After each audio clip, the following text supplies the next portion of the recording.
BagHead, your BagHead buddy, and this is BagHead Radio. When it started, a girl's wedding and New Year's Eve were only 6 hours away, and I didn't think the bride-to-be would make either one of them. But that was before I ran up against the slot machine operator, the escaped convict, and above all, the old acquaintance. From the pen of Raymond Chandler, outstanding author of crime fiction, comes his most famous character as CBS presents The Adventures of Philip Marlowe.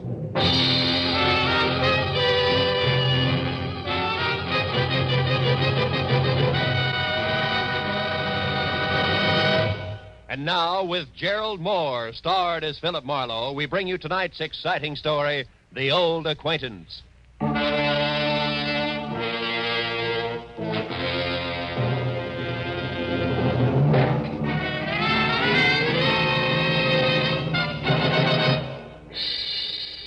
At 6 o'clock in the last evening of the year, I was sitting with my feet up on my office desk thinking of impossible New Year's resolutions and what the girl on my butcher's 1949 calendar would or would not be wearing.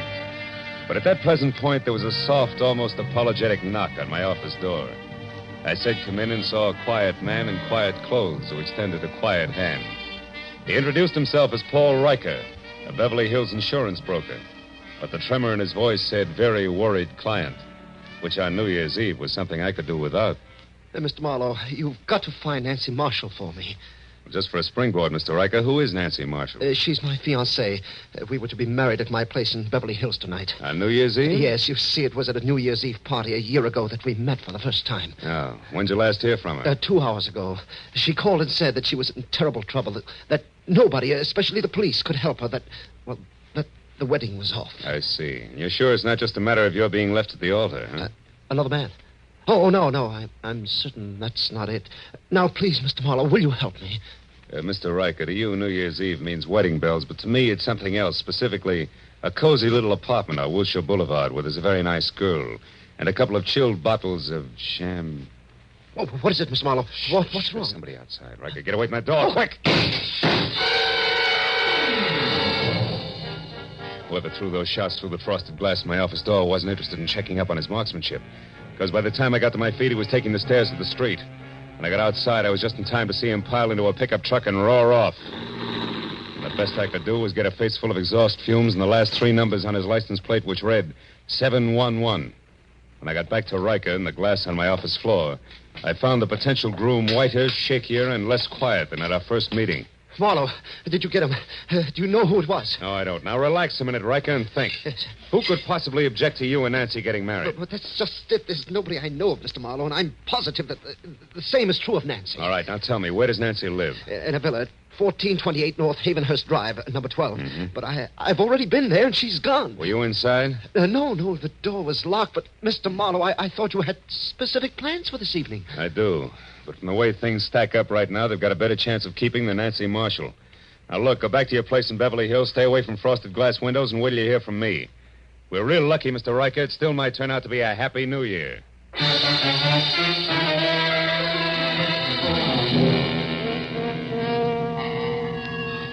When Riker left the office, I called Lieutenant Ibarra at police headquarters.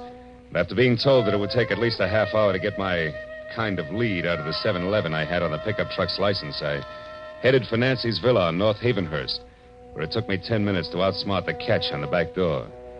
Inside, except for a carelessly overturned box of old snapshots, which meant nothing to me, and a lot of half-open drawers and closets, I was no place. And in the kitchen, where there was a full cup of cold coffee next to an open newspaper, the setup was almost the same. But not quite.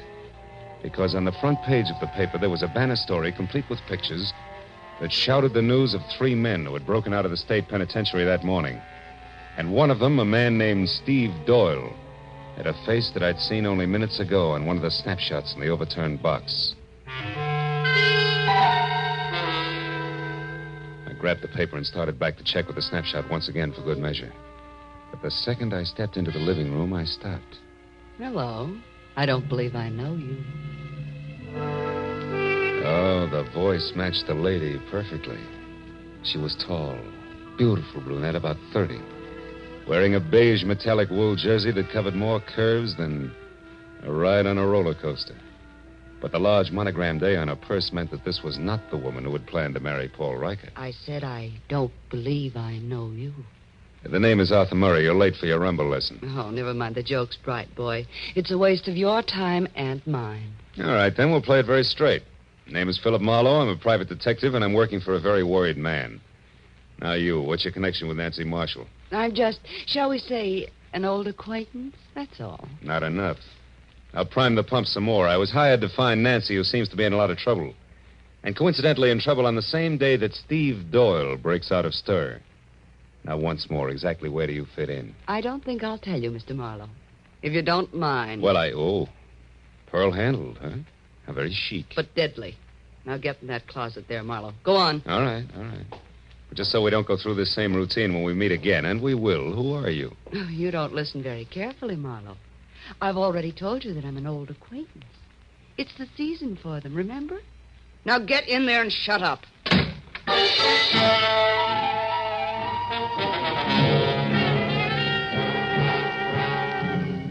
Nancy Marshall's villa was post-war construction at its worst, closets included.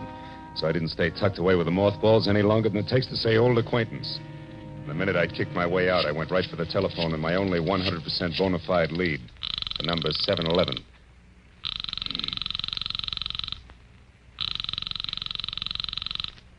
This is Lieutenant Ibarra.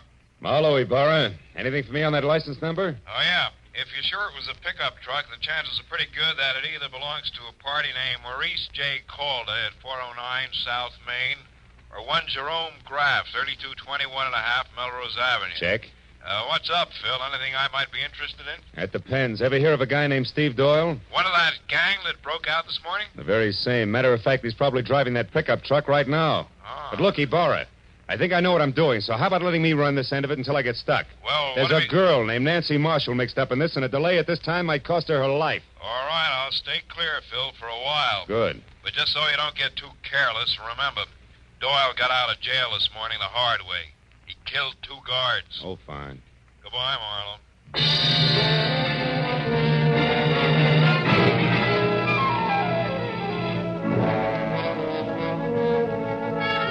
When I got to 409 South Main, I knew that my first choice had to be wrong, because Maurice J. Calder turned out to be a bankrupt junkman, and his pickup truck, which was loaded with everything, including the kitchen sink, had 3 flat tires and hadn't moved in a week. So if the numerals 711 were going to live up to their reputation, Jerome Graff had to be my man. And that made the time to be careful now.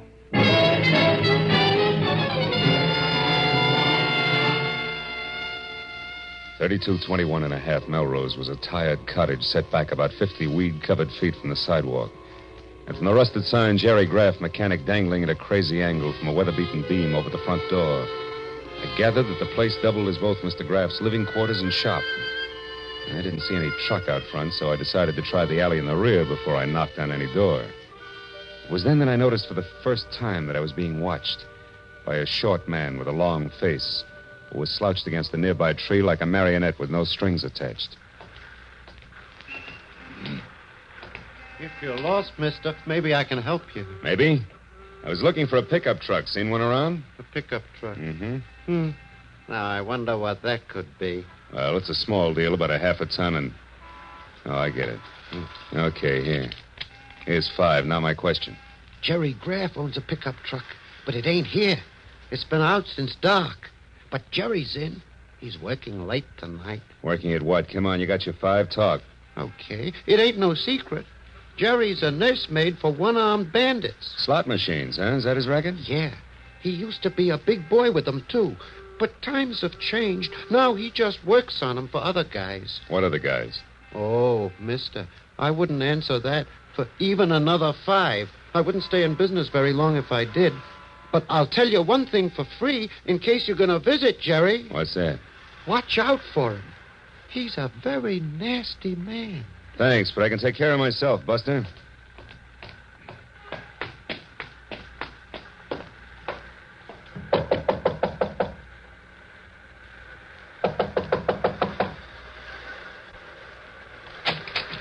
What do you want? Information. Where's your pickup truck, Graff? Somebody stole it, but he didn't leave his card. Why, what are you, a private dick? That's right, but one that works close to the law. So why don't we call the boys in blue and tell them all about it? The cops? No, wait a minute. I don't like the law pattern around here. Come on in. I'll tell you what you want to know. Let's not skip any of the details, huh? Like, for example, the name Steve Doyle. Doyle? I don't know. Well, okay, fella, you win. The story goes something like this. Want to try again? Maybe a monkey wrench will convince you. You don't throw any straight in your talk, Pep. Come on. What do you say? Do we play some more? Come on, talk. Come on. Come on. Wait on. I'll talk. All right. I've had enough. So far, I know a girl named Nancy Marshall's in some kind of trouble because Steve Doyle broke out of the pen this morning. Now, you fill in the blanks. Oh, sure. Why not? Oh, Steve Doyle, he used to be crazy about Nancy, but she didn't go for him. Then about a year ago, a little more maybe, Steve got picked up for knocking over a grocery store. He figured he was caught because Nancy tipped the law to get him out of her hair. Now he's out to get Nancy for revenge. Is that it? Yeah, that's it. And anyone who's close to her gets the same treatment. Oh, chummy. Now tell me, was Doyle here? Is he the one who's driving your pickup truck? Yeah, but it wasn't my idea. He shoved a gun in my face, said we were old friends, and asked for the keys. You know where he is now? No, but if I did, I'd keep it to myself. Doyle's full of hate, brother. You can count on that. Now, what do you say about clearing out of here? Just as soon as I find out one more thing. Now, there's another girl mixed up in this. She's a brunette with a lot of curves and the initial A. Calls herself an old acquaintance of Nancy's. Any idea who she is? No, not the slightest. You're a liar, Graff, and if I had time, I'd beat the truth out No, of you. you haven't, believe me, because if you don't hustle, mister, when you do catch up with Nancy Marshall, you're going to catch up with a corpse. Nothing more.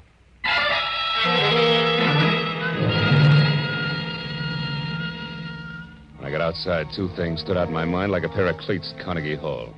First, my client's fiancée was not the most innocent dame in Greater Los Angeles. And second, I wasn't going to get any place until I could locate the old acquaintance. But then, just as I started for my car, the slouch who had sold me the dirty thumbnail sketch on Jerry Graff came running toward me. Hey, mister. Did everything work out all right?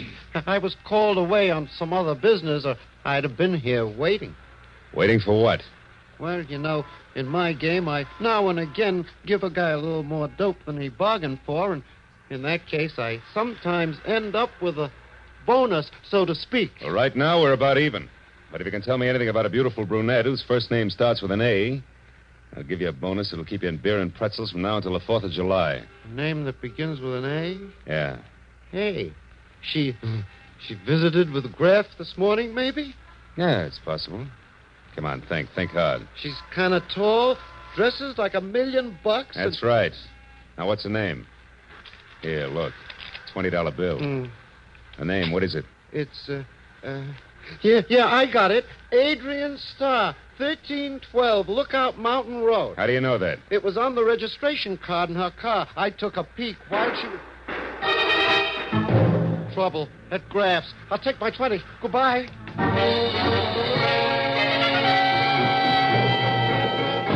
I beat it up the walk to Graff's, and when I got inside, I found exactly what I expected.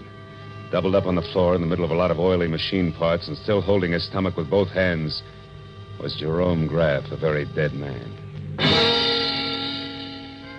I started for a telephone to call Lieutenant Ibarra, but then I noticed something small and gold lying a few feet away from the body.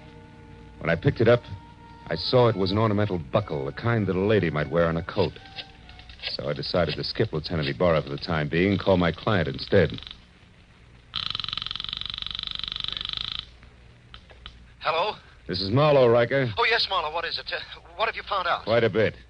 But first, I've got to know one thing. Does Nancy Marshall have a gold belt buckle? A gold belt buckle? Yeah. Why, yes, she does on her black coat. But what about it, Marlowe? What does it mean? I'm not sure, Mr. Riker. But it may mean that Nancy Marshall just killed a man.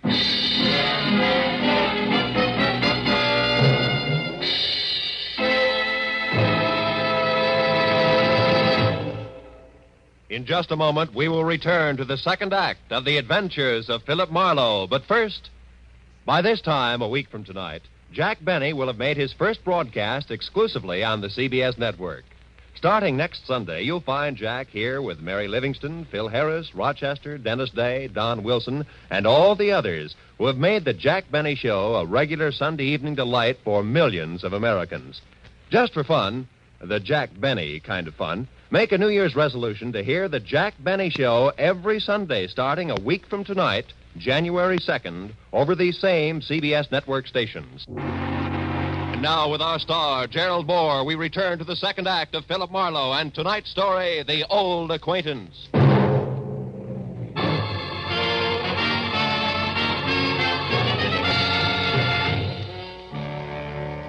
When I told Paul Riker that the chances were good that his bride-to-be had just knocked off a slot machine operator, my client reacted like I'd kicked him in the stomach. When he caught his breath again, he started telling me I was wrong and didn't stop until I hung up on him. Next thing on the agenda was I called on Lieutenant Ibarra.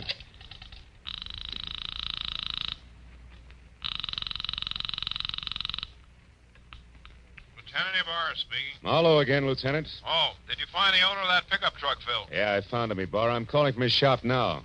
I had a talk with the guy. It was Jerry Graff. What do you mean, was Jerry Graff? Well, somebody came in here and shot him just after I left. He's dead. Dead? He knew Steve Doyle all right, but I'm pretty sure Doyle didn't kill him, Ibarra. No, then who did? Any idea, Marlowe?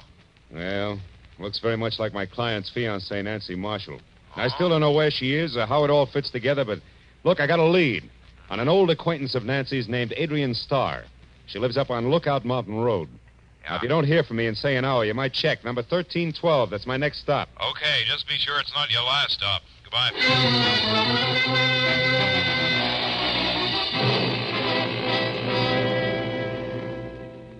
I drove up Laurel Canyon to Lookout Mountain. The only sign of life was a young couple parked where they could look down at the city lights, if they wanted to. I backed into a bushy driveway across from Adrian Starr's bungalow and stopped. It was small, modern, and looked deserted, except for one dim light upstairs. I was about to get out and verify that when a pair of headlights flashed down the road and a yellow convertible swept to a halt in front of the place. It was Adrian Starr who got out. She started up the walk toward her front door, stopped suddenly, and then ran back to her car and drove off again. I kept the yellow convertible in sight. When it turned on Havenhurst and stopped in front of Nancy Marshall's villa, I pulled up in time to see Adrian step inside and close the door. So I followed her.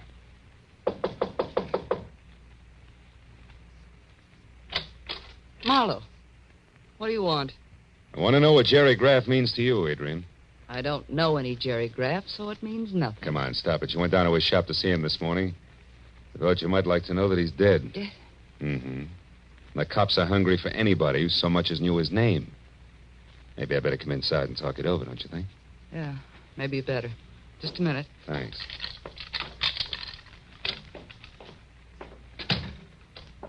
Hey, it's dark. Why don't you turn on more lights? Because I like it this way. Okay. But, honey, if you've still got that pearl-handled popcorn of yours, let's leave it out of the conversation. And let's make it straight. Why'd you drop in on Graff this morning? Because I knew that sooner or later Steve Doyle would head there. I had to know if Steve intended to leave town or was still determined to get his crazy revenge. And all for Nancy Marshall, huh? You know, you're sticking your neck out quite a ways just for old time's sake, baby. Steve Doyle's a pretty tricky guy to mix with at this point. You can say that again, Phil. Steve? Oh, Steve. Steve Doyle. That's right. Who are you, mister? Marlowe, private detective. Sit down over there, private detective. Keep your hands out of your pockets. I don't like you because you're half cop, but play it smart and you won't get hurt. Well, Adrian, like old home week, huh? Oh, it's been a long time, Steve. Yeah, it sure has. Where is she, Adrian?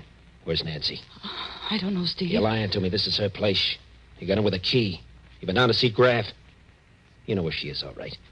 So tell me and tell me Oh, fast. Steve, listen, forget it. Forget about Nancy. This revenge will only get you in the gas chamber. Please, let's get away. We can still make it across the border. Please take me with you. I love you, Steve, just like I always have, even when you threw me over for Nancy. Shut up. Just tell me where Nancy is. Come on, Adrian. I don't know, Steve. Stop it, Doyle. Where is she? Steve, you're hurting me. Doyle! Don't move, Marlowe. All right, fella, I told you to behave. I've been through a lot, and I'm tired, and I'm running out of time. You're getting in my hair, and that's bad. Oh! Oh, no, Steve, don't. I won't shoot him. I can't afford the noise. I can give him something just as good. Oh! Now, Adrian, try again. Where's Nancy? I don't know, Steve. Come on, where is she? I don't know. Where's Please? Nancy? I don't know. Where's Nancy? Where's Nancy? Where's Nancy?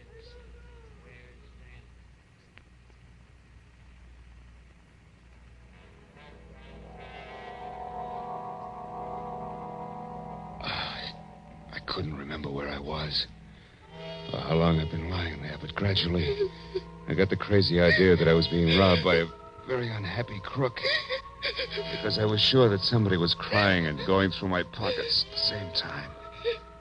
Oh, I tried to open my eyes, but all I could see was a little gold buckle danced back and forth in front of me. When it finally disappeared altogether, I rolled over and hauled myself up onto my knees. And then it all came rushing back to me. I'd been in Nancy Marshall's villa with Steve Doyle and Adrian Starr on me. Only they were gone now, and I was alone. I heard a car start outside, so I got on my feet and made it along the wall to the door. It was Adrian, and she was behind the wheel of my coupe. Stay away from me, Marlowe. Where's Doyle? He took my car. He's going off to Nancy. I've got to stop him, Marlowe, so get out of the way. Somehow I managed to jump back just in time to keep from getting a press job with the tread of my own fist tires. And it took 10 minutes of steady concentration to get it through my throbbing head that Adrian had actually stolen my car and was gone. Oh, the cold air must have helped me because one thought led to another, and I finally began to separate the facts from the fancies. I hadn't dreamed all I thought I had. And when I realized that, the whole idea hit me, and hit me hard. I knew that I'd better get out to Lookout Mountain in a hurry. I made it to Sunset, hailed a cab, and collapsed in it. Where to, mister? Lookout Mountain Road. Make it fast. Oh, it's rugged in this traffic. New Year's Eve, you know. Here's $10. Does that help? It's important. Oh, it helps plenty. I know a great shortcut, a new road that's not yet finished. But how are you on bumps? Few more won't matter, pal. Let's go.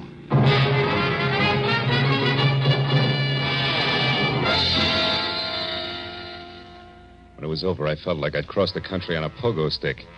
But the cab driver was a genius, and with a shortcut, we made the distance to Lookout Mountain in less than 10 minutes. When we got near the place, I sent the cab back down the hill out of danger. Went the rest of the way on foot.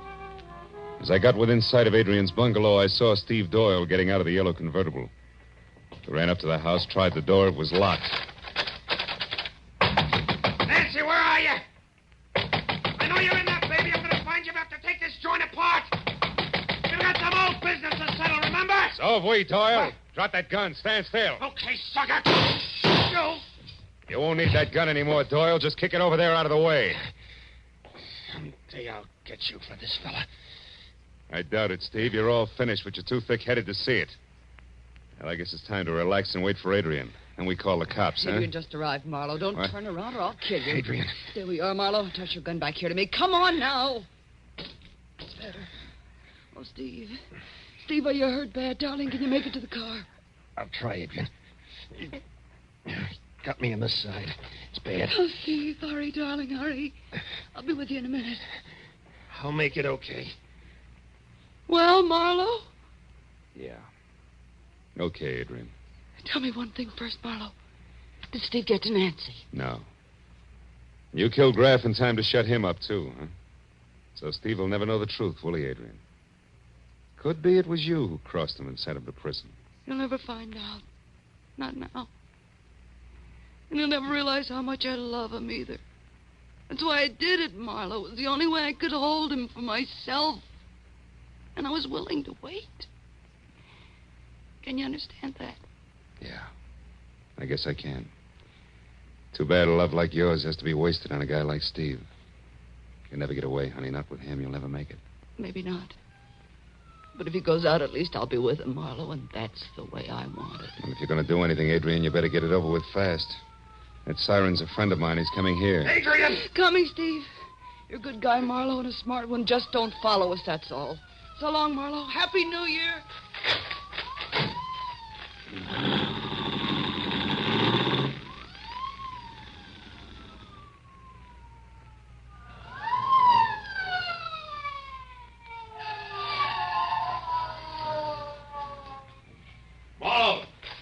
Marlowe, lad, come on, just pull out of here. Who was in it? Steve Doyle and Adrian Starr, Ibarra. That road makes a horseshoe turn. That'll bring them out down below us there at that junction. I've got one of those streets blocked, but the other one's wide open. Look, Ibarra, there they are. She's stopping at the crossroad. Yeah, they've spotted my men down there.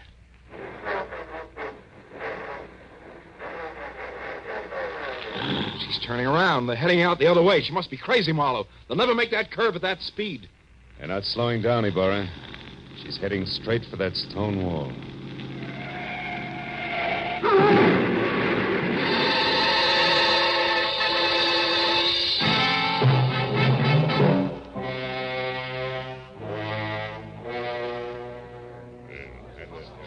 Well, Speed, that's it. It's all over. They're both dead when the boys got to them. Killed instantly. By the way, how's your head feel now? Any better? I'm okay, Burr. Did you take care of Nancy Marshall all right? Yeah, she locked herself upstairs. Sent her home to Paul Riker in the squad car. The driver hurries, they can still be married on New Year's Eve. You had her pegged as Jerry Graff's killer earlier tonight, Marlowe. What made you change your mind? Well, I found a gold buckle near Graff's body, Burr. I figured it was a fancy little belt buckle that Nancy had dropped. But I saw exactly the same buckle when I was coming to after Doyle hit me on the head. And it wasn't on a belt, it was on a shoe. Adrian's shoe. It was the mate to the one I'd found. Once you knew Adrian Starr killed Graff, you put the rest of it together, is that it? Uh-huh. See, for a price, Graff helped Adrian double-cross Steve. She had to kill him to keep him from talking. She hid Nancy out for the same reason. If she knew that if Steve ever got to Nancy, he'd learn the truth. I wonder why she didn't kill Nancy, too. I think she intended to, Ibarra. And she did it all, really, because she loved the guy too much. Strange deal, Marlowe, right to the end. You know, she didn't have a chance to make that curve down there the way she was driving. Not even if she wanted to make it, Ibarra. Yeah. Well, it's 5 minutes to midnight, Phil. Happy New Year, fella. I want to see a lot of you in 1949. Same to you, Lieutenant. Good night.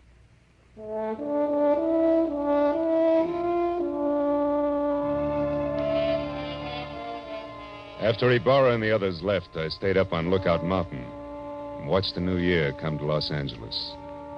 A new year. Didn't seem to change things much, at least on the surface. Somewhere down the road, a gang struck up Old Lang Syne. I thought again of Adrian Starr, a girl who loved not wisely, who had called herself an old acquaintance. Yeah, I'd never forget her. As I walked back to my car, the city was ringing out the old and ringing in the new. And I wished then that someplace on everybody's list of resolutions, they'd make room for that cup of kindness they were singing about. And then a guy could say, Happy New Year, and mean it.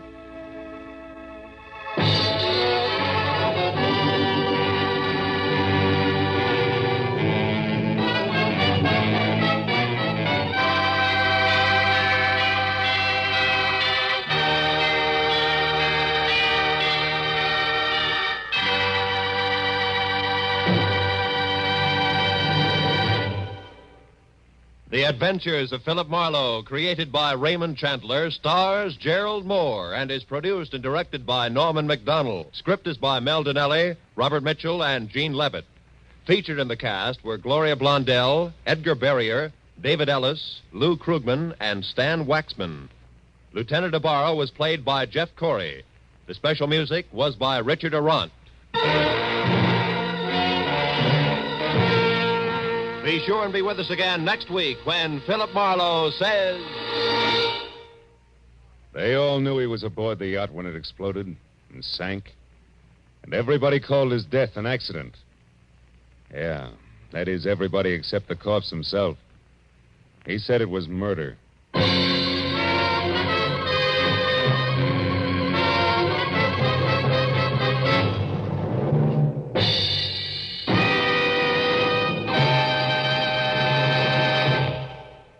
An hour of wonderful, delirious comedy is still to come to you tonight on CBS. You'll soon hear Hollywood's Eve Arden starring as the unusual schoolmistress, our Miss Brooks. Later, Lum and Abner will open the doors of the Jot 'em Down store in Pine Ridge, Arkansas, and let you stock up on the last from their never-failing supply of wisdom and good humor. Our Miss Brooks, starring Eve Arden, is heard at 9:30, and Lum and Abner at 10 o'clock, both Eastern Standard Time, over most of these same CBS network stations.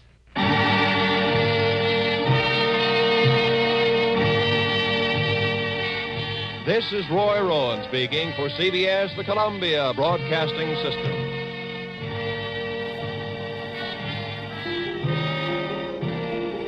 I'm Bobby BagHead, your BagHead buddy, and this has been BagHead Radio. Please click like and subscribe. Stay tuned for more.